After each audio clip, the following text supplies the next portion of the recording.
Čo sa týka môjho volebného programu, o domu smutku už by som aj nechcel rozprávať. To už je jak rozteraný frajer. Tam sa to majú, to je nutnosť. Nepovinnosť starostu, to je nutnosť. Bohužiaľ neviem, či ešte je taká obec v okrese, čo nemá dom smutku. Sú, ale s veľmi malým počtom obyvateľov. Takže k tomu sa nebudem ani vrácať. A tam, keď bude trebalo, sa tomu musí bude trebalo dať správne pravidlá. Nie, že budú chodiť, lebo si myslím, že najviac sa to bude robiť svoj pomocne. Lebo tých financií nie. A každý z nás, ak tu sedíme, si musíme uvedomiť, že ideme to bude zvolený, že to bude jama levová. Tie financie sa budú veľmi ťažko sáňať. A ináč to nevidím, tiež to svoj pomocne. Máme tu šikovných ľudí, podnikateľov, remeselníkov. Na tých sa uradíme, niečo sponzorské. Ale toto musí byť behom pol roka, do roka maximálne musí to byť urobené. Nedá sa to už odkladať. Veď nikde už nedržia nebožtíkov doma. To je protizákonné a nehovorí hygienici na tej vláde. Ale veď teraz bolo podotknuté, že peniaze na dom smutku máme na účte, tak kde to stojí? Čo to stagnuje? No veď... Ja konkrétne nie som ani vôbec som zastupiteľ, ani žiadny môj, tak ja mám takýto prehľad, ale je to smutné, skrátka je to smutné. Ďalej, školka, zariadenie školky, no bohužiaľ, keď sa to devastuje, to tie roky deti rastú, je to normálna vec, že sa to zničí. Tým pádom tiež je nutnosť pre naše deti urobiť, aby vyrastali v kultúrnych podmienkach. Nebol som tam, nechodil, lebo nemal som možnosť, tak to poviem, ja som nebol tam pripustiený, že by som videl, v akom prostredí tie deti žijú. Dobre, Martin tu rozprával, bol poslancom, mal možnosť, ísť sa pozrieť. Ale keď je to taký stav, aký je to žalostný stav. Je to taký stav, že nám hrozí zatvorenie škôlky. No, tak možno to sa vyjadra hygienici, takže to... Ďalšia vec. Sme už dostali veľká obec. Rekonštrukcia kultúrneho domu. Tu by sa mohli robiť pri rekonštrukcii kultúrneho svadby, rodinného svadby a také veci. My musíme, keď sa mladí berú, ideme svadby robiť inde a peniaze nám aj z toho utekajú. A že nám prší do kancelárii. Tak to je smutné, že idete do veci úrad a tu vedľa hovorí, tu sa máme hospodáť. To je nonsens. To je nonsens, to je na smiech. Daj to do nejakého umorného časopisu, tak by sa ľudia na tom pobavili. Ale nikto netreba posačovať, treba to tak brať reálne, aby jak život ide. Ďalšia vec, rómska problematika. My riešime Rómov, ale neriešime tých ľudí, ktorí tam bývajú. Tí ľudia bývajú tam zátrestné. Prial by som, možno na ničom konci to tak ani necítiť, ale prial by som ísť, keď sú dávky, blízko 6 hodín večer, letom alebo to, ale nie teda to tam sa vystará. Nedbáky na to, aby sme ich nejak dali do lady. Ja som dal návrh na súd, riešenie, nakoľko bývajú pobočka na mojom. Do dnešného dňa mi neprišlo žiadne rozhodnutie. Na svojom bývajú, a na mojom kokot bývajú tam. Je to možno konania, aké je konanie na súde? Na mojom čo bývajú? Dobre, poprosím, aby... Ľud, budeš mať možnosť tam vyjadriť, keď je treba. Ja tebe spovedal slovo teraz. Že na tvojom bývajú, a na mojom nie. Ďalej by bolo doslova spojiť si, touto otázkou sa veľmi vážne zaoberať. S jedným takým spôsobom, jakým obmedzi sa tu vysťahovať, alebo tí vysťahovateľi, čo tu ostávajú, akým právom tu môže ostať, keď má tu majetok. V obci by sa malo prijať všeobecné záväzné nariadenie, že kto nemá tu majetok, to je jedno, či Bielici, či Jagner Biel, každý má majetok. Nedám žiadne povolenie, nech hlasí deti. Tým pádom bude nutený stadión niekde brať. Tvrdé podmienky. Nie, že či sa tu vydá, čo už nie všetko je tu. A to je naša taká záuha. Ja si myslím, že v týchto veciach bude sa ešte raz hovoriť dobre zamyslieť nad tým. A s touto otázkou sa vážne zaberať. Ja viem, že to bude veľmi ťažko, keď ide presunúť na sebe. Aspoň nedovoliť sa odbiehať to dodržať. Ďalej, viem si predstaviť ešte spoluprácu ešte napríklad obec Barskú. V lesi, Barské lesy máme v dezolátnom stave tiež. Na mojom čase som pred 3 rokmi vysadili sme tam 3000 bukov a 1400 stadených smrekov. Toto všetko som zasponzoroval ja. Nie v dobrej viere, že by som sa vyťahoval, ale v dobrej viere, aby sa tam dostala voda, pysy a tak ďalej. Že by sa nám zarušilo životné prostredie. Chráni si životné prostredie. Lebo lesy nie sú na to, aby ste ich len devastovali, ale na to, aby sme si ich chránili. Ďalšia vec by bola mojou prioritou pomôcť občanom získavať ukradnuté lesy, ktoré boli v 52. roku ukradnuté, vrátiť tým majiteľom. Neukradnuté, umúpené. Alebo umúpené. Lebo to bolo zúkané. Áno. Treba by vytvoriť komisiu pri urbánnej spoločnosti, alebo pri obecnom porade, to už neviem, jak to nazveme, a tlačiť na obecné lesy a nejaké štátne vody, aby skutočne tým občanom, ktorí majú rozhodnutie, niektorí občania majú rozhodnutie v rukách, ku vlastnom majetku sa nemôžu dostať. To je naspäť.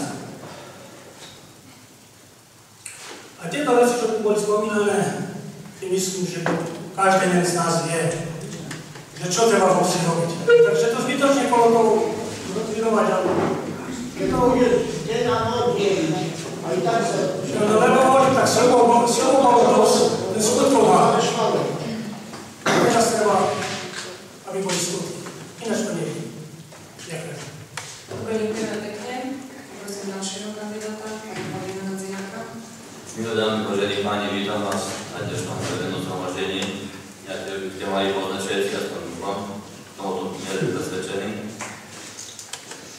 Môj volebný program aj tak moc predstavuje, možno si ho niekto čítal a v časti bol to už tak povedaný, čo sa týka domu smutku a týchto obecného úradu a školy a takéto veci, čo bolo tu spomenuté, nebudem sa opakovať. Ale čo spomeniem, čo už Tomáš spomínal, tú verifikáciu pôdy, tu sa obci robí 2 roky, robíme to my traja súkromného takom spolupráci s občanmi, ktorú to oni na seba aj minulý rok nám prišlo do obce 5000 eur, toho roku nevieme, koľko ešte nám to príde.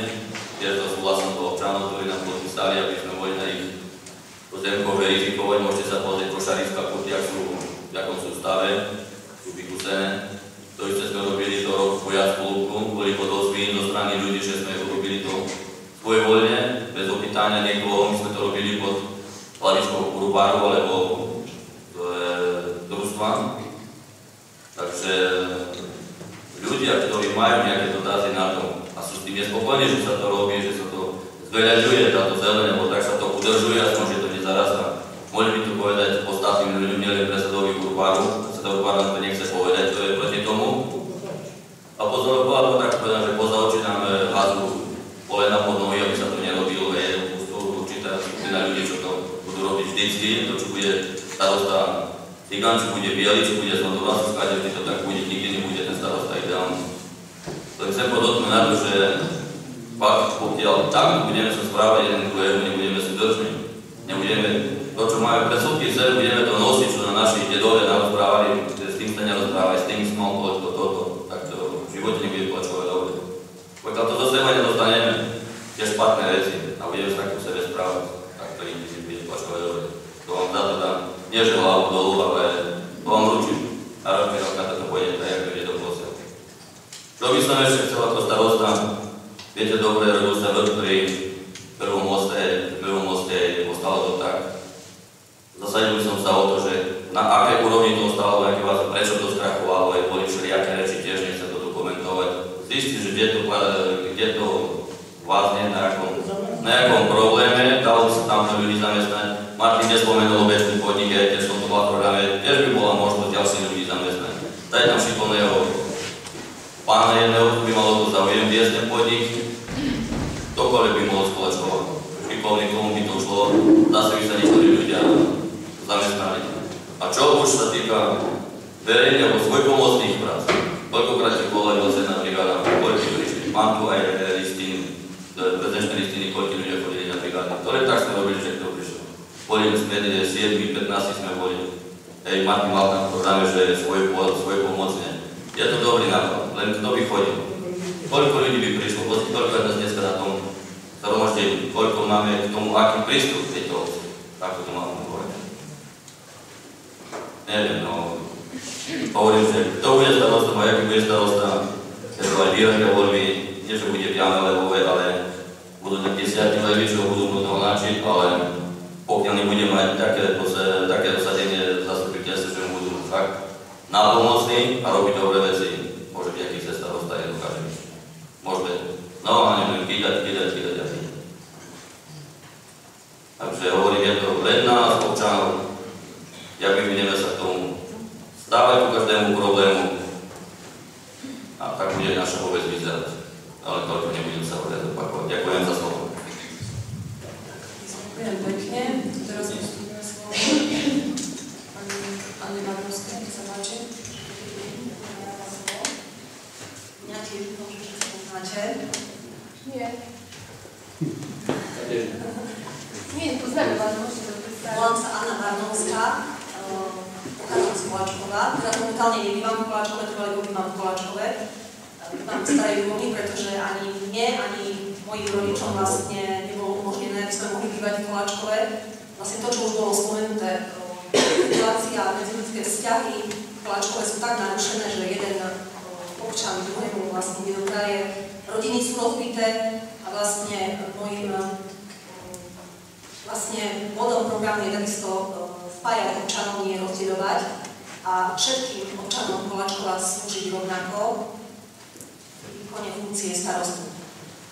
2,5 roka pôsobím aj na obecnom úrade ako hlavná kontrolórka a vlastne od tej chvíle sa intenzívnejšie začala zaujímať o dianie v obci a aj odtedy som vlastne začala uvažovať o tom, že pre obec je veľmi dôležitá zmena, pretože čo sa deje v obci, stále sa nájde skupina občanov, ktorá nie je spokojná. Či je to nejaké výberové konanie, alebo schválenie nejakých projektov, alebo nejakých všeobecných záväzných nariadení.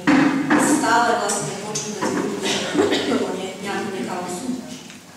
Preto vlastne aj ako starostka obce som chcela dodržiavať zákony Slovenskej republiky a vlastne zabezpečiť pre obec aj bezplatné právne a sociálne poradenstvo.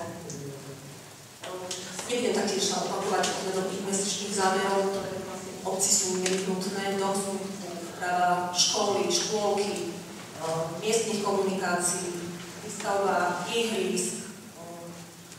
Samozrejme všetky tieto investičné zámery treba vlastne realizovať pre všetky skupiny obyvateľov, pre mladých, starších, pre produktívny vek. Taktiež chcem, aby vlastne v Koláčkove sa vytvárali podmienky pre skvalitnenie života a všestranný rozvoj obce, aby vlastne obyvateľia Koláčkova mohli v Koláčkove spokojne žiť a pracovať. Koláčkov má veľmi veľký potenciál, či ľudský alebo materiálny, len treba ho vedieť riadne využiť.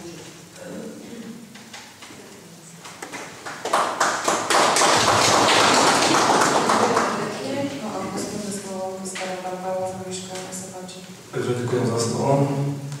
Na úvod sa chcem aj poďakovať všetkým, čo tú diskusiu takto pripravili. Ja si myslím, že to asi je v histórii prvá takáto verejná diskusia všetkých kandidátov, ktorí kandidujú. Neviem, či už bola taká verejná diskusia. Bola? Kedy?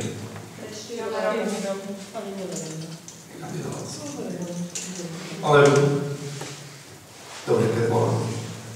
Ale Ale som rád, že je znova a že bezmála všetci kandidáti sa aspoň na starostu okrem národnej sme sa zúčastnili tejto diskuzie. Takže ďakujem tým, čo to organizovali. I keď som mal dneska možno iný program, pretože nevedel som, že bude takáto diskuzia, že chcel som prechádzať celú dedinu a rozprávať s každým, možno osobne. Ja som týmto, môžem tomu hovoriť, že to je volebný program, ja som to myslel, že sa volá taký otvorený list ľuďom, ktorým som včera dnes rozniesol, možno niektorí ste už čítali, možno nie. Niektoré veci, ktoré tam sú, je ťažko len takto komentovať. Tie fotky komentovať nebudem, to komentovať netreba. Ale tie ostatné veci, viete, každý si musí vedieť, čo tu sedíme, že starosta je služba, aj. To nie je zamestnanie, to nie je práca, to je služba. Starosta je starostom 24 hodín denne a 360 dní roku. Čiže toto si najprv všetci musíme vedieť, čo kandidujeme. Potom povedme, sám, už to bolo tu povedané, sám starosta nikdy nič nezrobil, sám určite nie. To znamená, najprv aj ten starosta musí mať tak zastupiteľstvo, tak dobré zastupiteľstvo, aby sa dalo niečo robiť. Vieme aj, keď sa pozrieme do minulosti, boli niektoré veci, ktoré sa neodsúhlasili a čo bola, myslím, aj veľká škoda, že sa to neodsúhlasilo. Nebudem sa k tomu vraciať. A samozrejme aj tí 9 ľudia na stupiteľstve tiež nie sú čarodejníci so starostom. Čiže celá obec, až chceme tu žiť všetci v tejto obci. To myslím, že chceme. A hlavne vy, že ste dneska tu prišli, verím, že máte tu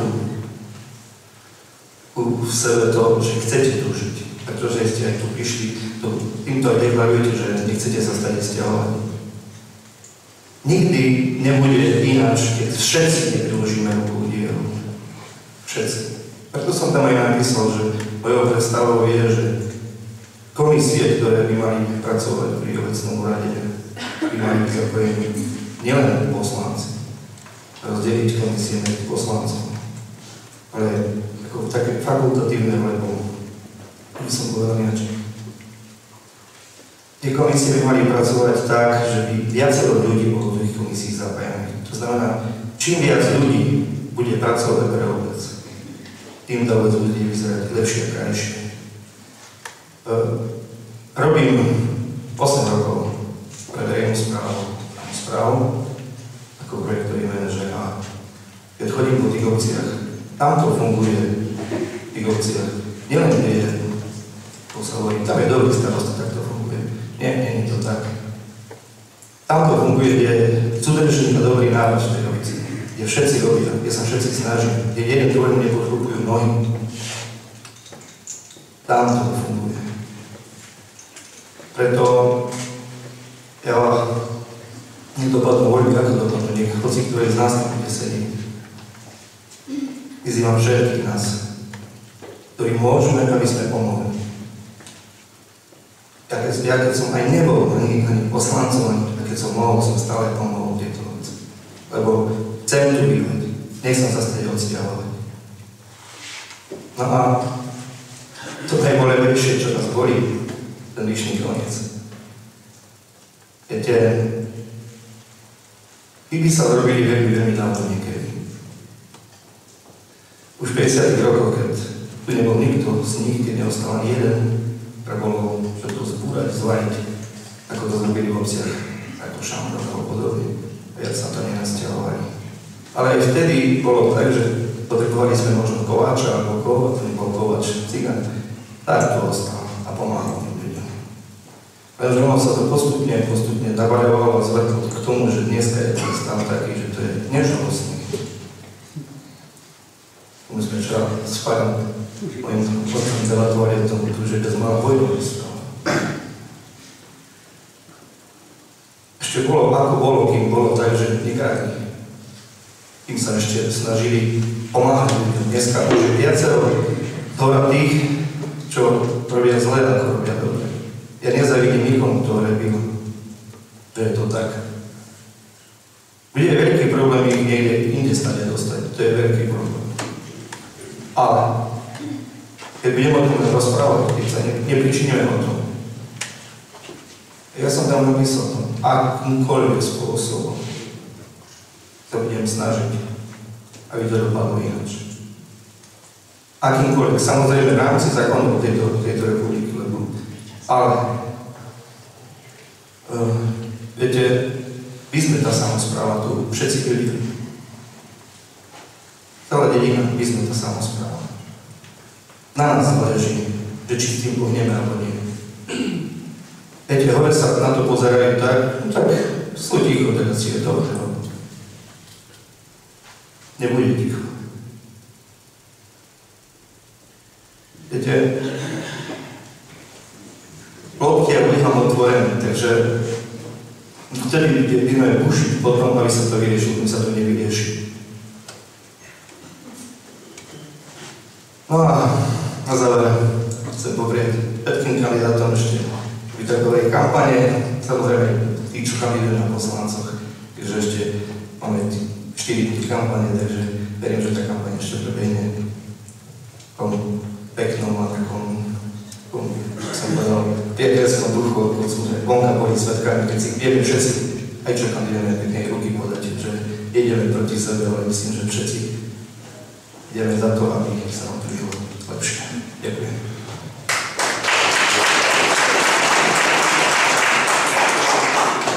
Takže ďakujem všetkým kandidátom na post starostu obce Koláčkov za návrhy, za predstavenie vlastne programov.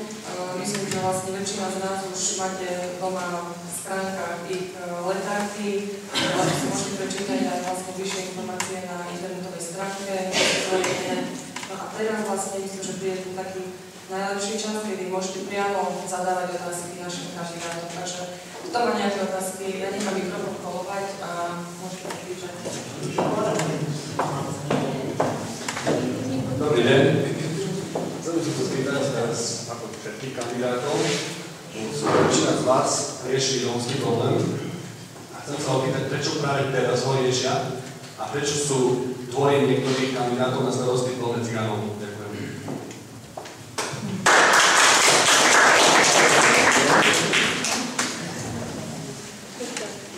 Môžem začať ja? Áno. Ja chcem povedať, že to je pravda, lebo do každého dvora tí cigáni chodia. No, doteraz nechodili, až teraz tam chodia. Tak zistili, že kto kandiduje chodia. Tak ja pre istotu som si aj zvonček musel odpojiť, lebo som nebol vidieť, že to je pravda. Ja som si aj zvonček odpojil a povedal som, že mám nové kameru